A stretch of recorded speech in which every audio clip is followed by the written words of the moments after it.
Hello and welcome everybody. This is Rainier Books. My name is Rainer. I'm a German booktuber living in Sweden and I'm booktubing. I'm talking about books in English. And today I want to introduce a changed segment on my channel. I started with new books of the month ahead of a month. I was doing new books in May, I think new books in June last year, until I did new books in February of 2021, always ahead of the month that was coming. But now I do it vice versa because I wait until all the books of a month have been published, have been reviewed, have been talked about, so I think I get a better choice. And also for you, if you are interested in those books, you can get them directly. And this is my very personal choice. I get no books from any publishers or from any other company or whatever. This is my personal choice of books, which I'm not going to buy all of them, but I'm definitely going to try to get 1, 2, 3, 4 of them. So let's get started.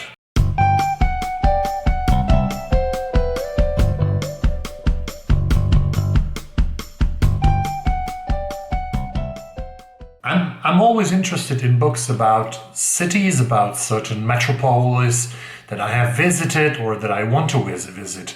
I'm a great fan of Ben Judah's book, This is London. I have talked about it several times. I did not know that there's another book about London that is super interesting to me that was published 10 years ago, actually, by Canadian journalist Craig Taylor, and it was called Londoners, a City and Its People in Our Time.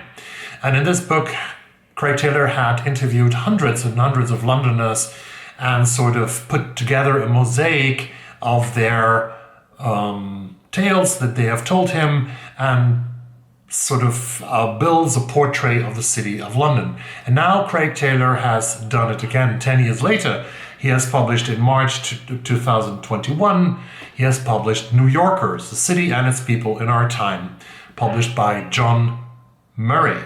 A symphony of contemporary New York told through the magnificent words of its people from the best-selling author of Londoners. Londoners is definitely a book that I have to get my hands on, and I already discovered it. It's in the Stockholm Library, and I put it on my TBR.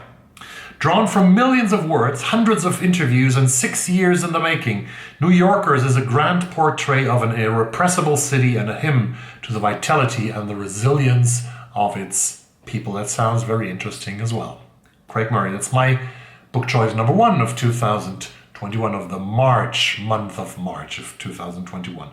Second is also a non-fiction book. This is called The Good Girls, An Ordinary Killing by Sonia Faleiro, published by Bloomsbury Circus. This is about a killing, a true crime book about a killing in India. In Katra Sadatgani, a tiny village in western Uttar Pradesh, a community bounded by tradition and custom where young women are watched closely and know what is expected of them. It was an ordinary night when 2 girls, Padma and Lali, went missing. The next day their bodies were found hanging in the orchard, their clothes muddied. This instigated a national discussion about sex, violence and honor in India, and The Good Girls returns to the scene of Padma and Lali's short lives and shocking deaths, daring to ask, what is the human cost of shame? The Good Girls by Sonia Faleiro is also a book about how women are sort of treated in the Indian society of today. The third book is a novel, the first novel of this, welcome to the first novel of this collection. This is The Committed by Viet Nguyen, published by Corsair.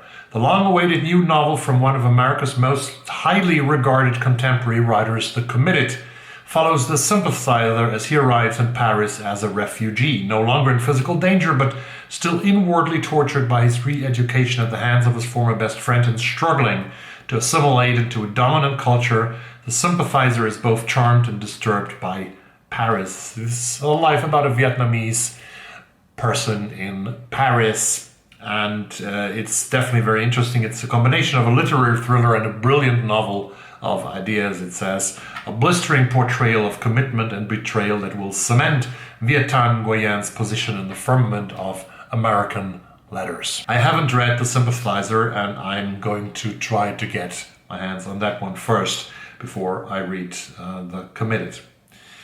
Number 4, again, non-fiction.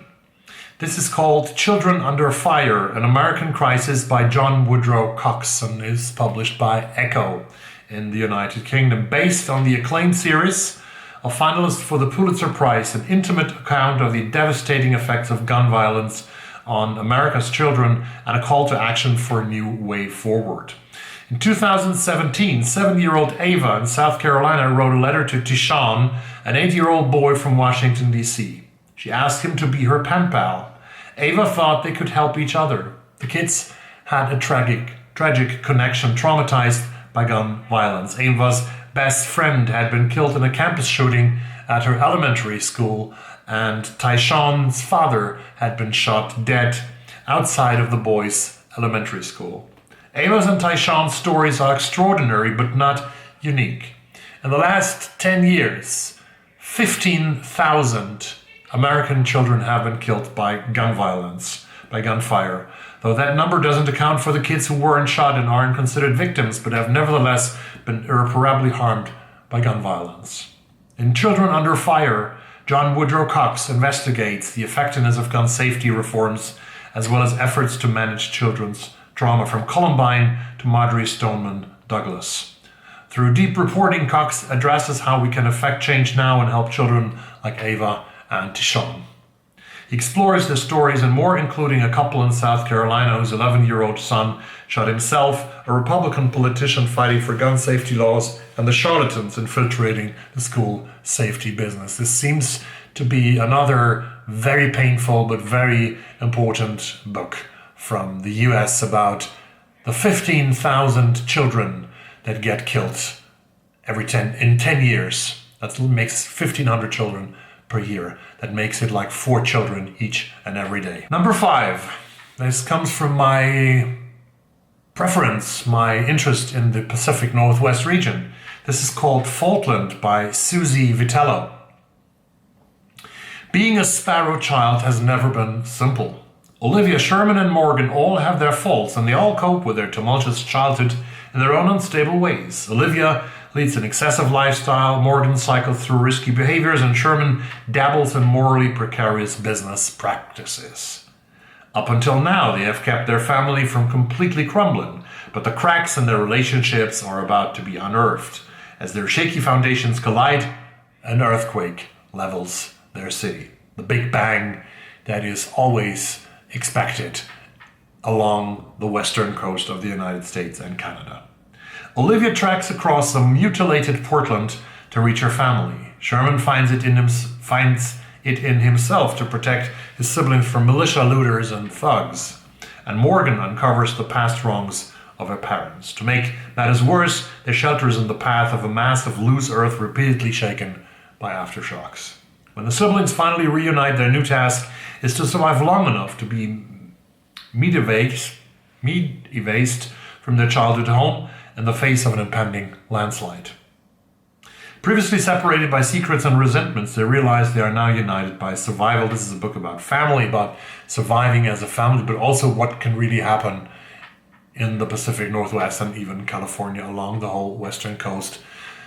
Experts in earthquakes are expecting the next big bang that is comparable to Fukushima or to the great earthquake in Indonesia and Thailand in this region. Number 6 was a book that I already had on my list last year because it was supposed to be published, but a lot of books didn't get published due to COVID-19.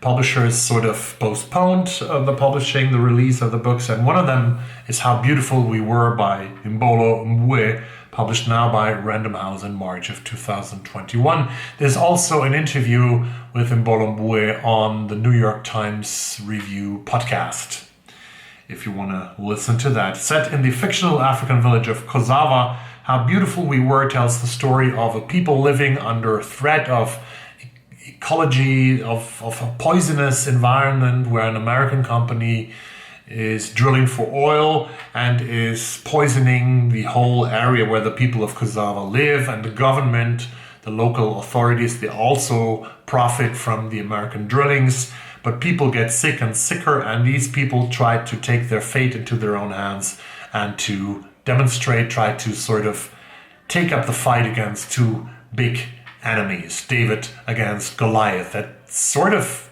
gives me certain kinds of vibes from Flint in Michigan, where they had this poisonous water for years and years, and I think they still haven't solved that problem for the majority of the Afro-Americans who have to live from lead in their water.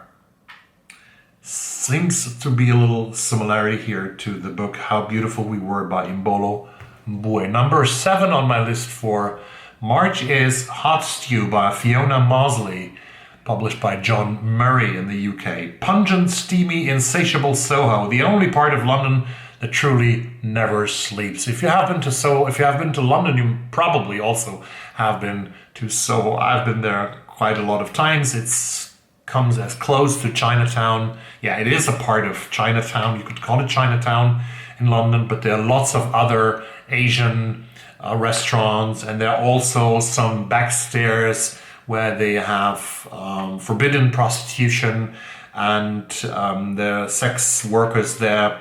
So Soho is a place that never sleeps in London, and this takes us to Soho. Tourists dawdling, chances skulking, addicts shuffling, sex workers strutting, punters prowling, businessmen striding the homeless and the lost. Down Water Street, ducking onto Dean Street, sweeping to Lescargo, darting down quiet back alleyways, skirting dumpsters and drunks, emerging on to raucous main roads, fizzing with energy, and rioters with life. Asked you by Fiona Mozley sounds very interesting, like a portrait of modern Soho in London. Number 8 is a book called The Eighth Girl by Maxine Mei-Fung Chung, and this is published by Pushkin Vertigo. The Eighth Girl is the first novel from psychoanalytic, psychotherapist, and clinical supervisor Maxine Mei-Fung Chung. It's the story of Alexa Wu, a brilliant young photographer who hides the fact she has been diagnosed with dissociative identity disorder, previously known as multiple personality disorder, from everyone except her best friend Ella, her therapist Daniel, and her stepmother Anna.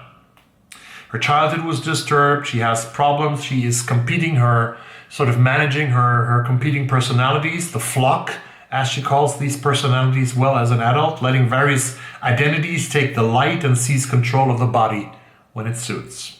There's Dolly, Forever 9, on aeroid, dreamy and kind, fierce runner who comes out when Alexa needs protection, and the Fowls who arrived shortly after Alexa's mother killed herself. The truth of who Alexa is and how she feels is safely masked and protected by all the personalities I'd hidden inside. But then Ella gets a job in a strip club, and the pair stumble into a dangerous world of abuse and sex trafficking in the underbelly of London, England. The second I finished this extremely impressive debut, I went back to the beginning, says the reviewer in The Guardian, to read it again, and I defy anyone else to do otherwise. Isn't that a good advertisement for this novel, The Eighth Girl by Maxine Mei-Fung Chung? Number 9, and the last book that I found very interesting, and of course I found very interesting, it's the 27th novel by Canadian-British thriller author Peter Robinson about his detective superintendent now, Alan Banks, and it's called Not Dark Yet, published by Hodder and Stoughton in March of 2021. Detective Superintendent Alan Banks is incredibly on his 27th outing in Not Dark Yet, and he has a lot to deal with this time round, from a double murder of a crooked property developer and his aide at a luxury mansion to his friend Zelda's decision to find the man who abducted, raped, and trafficked her in Moldova years earlier. There is a particularly poignant moment early on as Zelda walks the streets of her childhood, from which she was stolen as an orphan, and Banks watches his daughter Tracy get married in the Yorkshire Dales of Eastvale. Both of them looking back on their past from such different places. As Banks and his team discover spy cam videos showing a vicious rape in the home of the property developer, Zelda is out for revenge, fearful that without it, the past would keep growing like a cancer inside her, consuming or blotting out all that was good in her life. And this is the 27th book, and it's still going strong. So long may it continue, said the reviewer here for The Guardian. And these are my 9 books of the month of March. I hope that you found 1 or 2 or 3 of them interesting, maybe even 4 or 5. I would like you to comment down below if you have other books that were published in March that you bought, that you read, new books from March of 2021 that you would like to recommend to me and to other people watching this video. So thank you very much for watching this today. Tomorrow I'm going to do my wrap up on Easter Monday, a day late. And on Tuesday I have an idea for a new welcome video, which I'm going to do, which could be a tag video. I don't know if anyone on Booktuber has done this before, but I was sort of inspired by it. I got the idea to it by watching Hardcover Hearts, Sarah from Hardcover Hearts' last video, her weekly wrap up. But more about this, you have to wait. This is a cliffhanger on Tuesday. Mask up, have a great day, and see you. Bye-bye.